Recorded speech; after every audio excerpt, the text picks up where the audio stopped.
Mga suki, bili na kayo sa masarap naming karinderya. Ayan, tama yan. Magsama-sama kayo. Ikaw na malandi at malamang yung anak mo malandi. Alam mo ba yung nanay mo kaya maaga nagbuntis? Kaya maaga ka pinanganak sa mundo? Kasi nga, malandi, di ba? Teka nga lang, Kat. Parang sobra ka naman sa mga pinagsasabi mo. Take note, may bata dito nakakarinig sa'yo kung ano nang pinagsasabi mo na hindi totoo.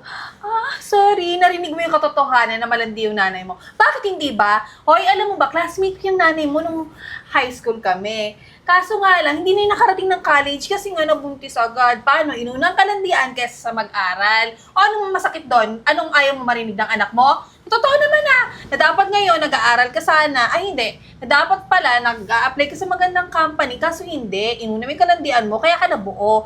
Alam mo yung nanay mo, huwag kang gagaya dyan. Ay hindi, malamang magiging kagaya mo yan kasi malandi ka din, di ba? Like mother, like daughter. Hey! Tama na nga, Kat. Alam mo ikaw, sumusobra ka na eh. Wala ka talagang ibang magawa sa buhay, no? Kundi laitin ako. Kahit pa ulit-ulit po akong laitin, hindi ako maapektuhan kasi hindi naman totoo lahat ng sinasabi mo. Grabe naman po kayo sa mami ko. Uy, wow, mami, patawag mo yan? Sa hirap niyong yan? Parang anak yung mga daga. Hoy, ambisyosa ka. Huwag mo tinuturuan yung anak mo ng mami-mami. Dapat ang tawag mo dyan, nanay, kasi wala naman kayong mga pera. Kasi tingnan mo yung paninda nyo. Ano yan? Sinigang na diaper, adobong tae. Kaya palang babaho nyo kasi yung mga paninda nyo katulad nyo. Diba? Kat, pwede ba? Tumahimik ka na dyan. Kung wala ka maiging sasabihin, umalis ka na lang. Ay, hindi. May maganda akong sasabihin. Actually, may a-applyan nga ako sa company. Maganda yun eh. Maganda yung posisyon na a-applyan ko. Which is hindi mo mararanasan kasi nga bobo ka, malandi ka, pare-parehas lang yun. Ano mo, ba't mo naman sinasayang yung oras? Kung magsama kayong dalawa, Naku anak, pasensya ka na ha. Sa mga narinig mo, supposed to be, hindi mo naman kailangan marinig yun eh. Sasama kasi ng talas talaga ng bilang ni Kat. Okay lang yan, mami. Basta sinasabi ko sir, never ako magsisisi na ikaw naging mami ko. Thank you ha. Ako, mami din, sorry po talaga ha.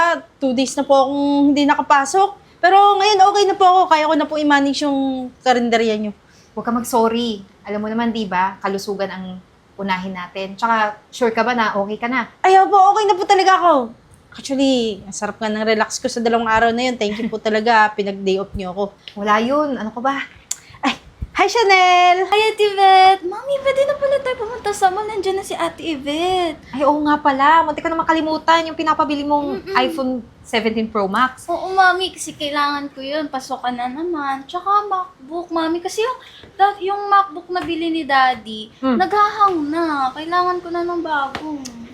Okay, kung yun naman yung gusto mo at kailangan mo sa school, why not?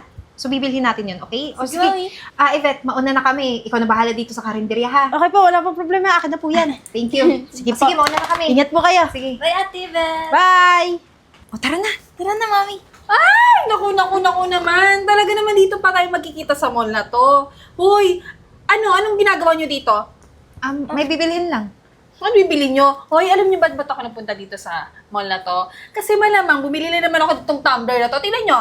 Kaya ko lang naman binili itong tumbler ko na to. Worth 2K na walang voucher na ginamit. Syempre lang naman, para pag natanggap ako bilang manager doon sa company, lagi akong fresh, lagi ako hydrated. Kayo, anong ginagawa nyo dito? May bibilhin nga lang para sa anak ko. Anong bibili nyo? Huwag nyo sabihin papasok kayo dyan sa bilihan ng mga MacBook, ha? Bakit? May problema ba kung titingin lang kami dun? Hoy, anong pangalan mo? Chanel po. Chanel, alugin mo yung nanay mo. Mukhang natubigan yung utak niyan. Yung utak niya malamang namuumuna yung dugo, kaya nag-hallucinate. Uy, be! Hindi nyo kayang bumili ng MacBook dyan o kahit charger, hindi kayo makakapili dyan. Kasi hindi nyo afford. Masyado ka naman, Kat. Wala namang problema, di ba? Kung may pera kami, bakit hindi kami bibili para sa anak ko? Tsaka ano bang ginagawa nyo dito? Ba't hindi nyo na lang bantayan yung karinderya nyo? Ay, sa bagay, wala palang bumibilis. Kahit ako kahit aso hindi kakain ng mga pagkain nyo Kasi nga, para sa tae lang. Diba? Ganun ang mga paninda nyo Alam nyo, sinasayang nyo yung oras ko Sayang yung energy ko sa inyo. Makaalis na nga tayo kung makakita ng mga pangit.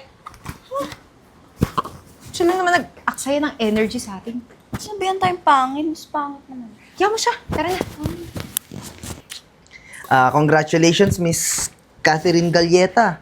Shinortlist talaga kita nung nakita ko yung resume mo online na sinend mo sa amin kasi ang gaganda ng mga credentials mo. Siyempre, magaling talaga ako. Sobrang galing ko kaya. Alam ko naman, nakita ko naman pruweba lahat ng mga nakalagay dito sa CV mo. Tsaka, Renz Layug, it's me, the CEO of this company. Pero hindi kasi ako yung magpa-final interview sa'yo kasi may business meeting ako. Okay lang, alam ko rin naman na makakapasa ako kung sino man yung mag-i-interview na yun. Yung asawa ko. Eden? Oh, sinama mo pala si Chanel. Oo, may lakad kasi kami mamaya after interview. Hoy, mga tindera dun sa karinderya, anong ginagawa niyo ditong dalawa, ha? Tulad ng narinig mo, di ba? Tinawag akong asawa. So, ibig sabihin, isa din ako sa may-ari nitong company na pinag-a-applyan mo. Alam mo, masyado ka talaga ambisyosa. Kanina dun sa mall, nagtitingin-tingin kayo ng mga gadgets, so wala naman kayong pambili. Tapos ikaw, sinama mo pa talaga yung Forest mo. Eh malamang maaga din naman mabubuntis yan kasi like mother, like daughter, pares malandi. Excuse me. Ganyan ka magsalita sa stepdaughter ko? Si Chanel? Bata yung kausap mo, miss. Ay, bata ba siya? Akala ko mag-age lang kami. Pero the way you speak, parang wala kaya tang magandang values. Kasi kahit ang ganda-ganda ng mga credentials mo, ang ganda ng experience mo, pero kung ganyan yung ugali mo, mukhang delikado tayo dyan. Alam mo, mahal, hindi yan pumasa sa GMRC dati. Pinapasa lang kasi pasang-awa. Nagmakaawa. Kaya hanggang ngayon, dala pa rin niya yung masamang ugali. Hoy, nakakaya naman sa'yo. Compare naman sa'yo, hindi ka nga nakapag-college kasi nga di ba nabuntis ka na maaga. At least ako sa GMRC lang ako bagsak. Eh ikaw, hindi ka nga nakapag-college. Alam mo, Kath, hindi naman basihan kung isang tao ay nakapag-aral o hindi, nakapagtapos man o hindi. Ang pinagbabasihan namin ay yung ugali. So kung siya lang naman yung i-interviewin ko, bagsak na siya kahit anong ganda ng credentials niya. At saka, Kat, kung makapagsalita ka dito sa asawa ko, kala mo kung sino ka. Yung karinderya na sinasabi mo, business nila yon na ayaw niyang i-give up until now kasi nga, mahal niya yung business. Eh, sir, pasensya na, Ma'am Eden. Ma'am, tsaka dun sa anak, napakaganda talaga. Alam mo, manong-mana sa'yo yun, Ma'am. Napakaganda. Eh, patawarin niyo na po ako. Kailangan ko talaga itong trabaho na to. Alam mo, Miss Kat, narinig mo yung asawa ko. Siguro, hindi ka para dito. Itong CV mo, resume mo, i-update mo ulit. Ilagay mo siguro dyan, mas magandang credentials, yung ugali mo na nagbago ka. Tsaka, isa pa, yung mga iba kong partners na malalaking kumpanya, papa-blacklist kita. Sir, Ma'am, paano mag-upgrade ng tumbler? Alam mo, Miss Kat, pwede ka nang umalis.